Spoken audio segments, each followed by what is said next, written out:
mag-guide tayo ng niyog. Magagawa tayo ng sinukman.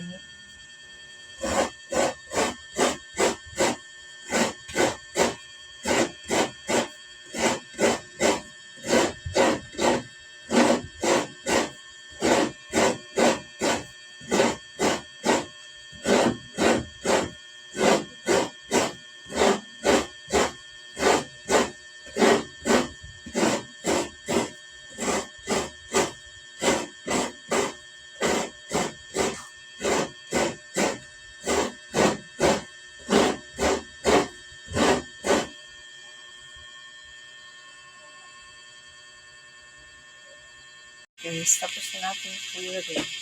Isang buo lang yan. Isang buong malaki. Gagata natin sa sinukmani or biko. Ayan guys. Sagluluto tayo ng palayaputin natin itong santan. Santan tawag dito guys. Ewan ko sa inyo kung anong tawag dito. Tapos, pag malapot na yan, lalagay natin ang sinaing na malagkit.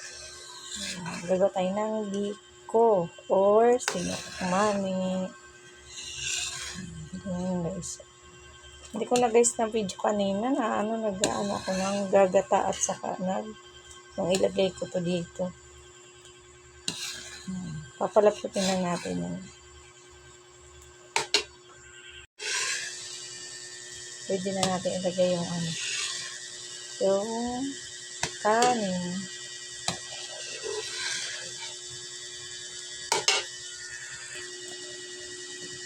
Ilagay na natin guys. Itim yung na guys. Itim ba yan? Itim o bayo? At bayo dito sa video.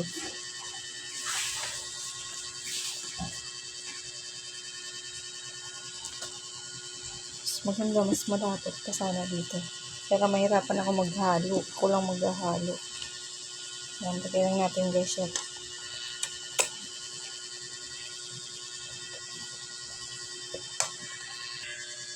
Ayan guys, nilagay na natin. Malambot pa siya. Iinin pa natin yan. Kasi ang hirap maghalo pagka yung tugpang tapot ng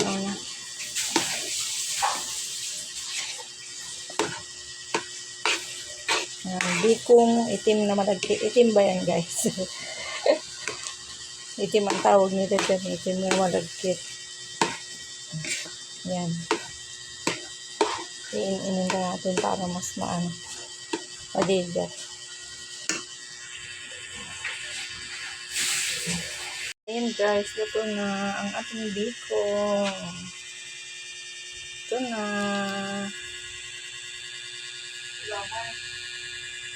Ayan guys, ang ating niluto. Pero meron pa yan sa kawali. Hindi pa yan lahat. Wala na akong malagyan. Ayan. Success ang ating biko. Thank you guys sa inyong panonood sa aking mga upload. Love you guys. God bless. Mama chup chup.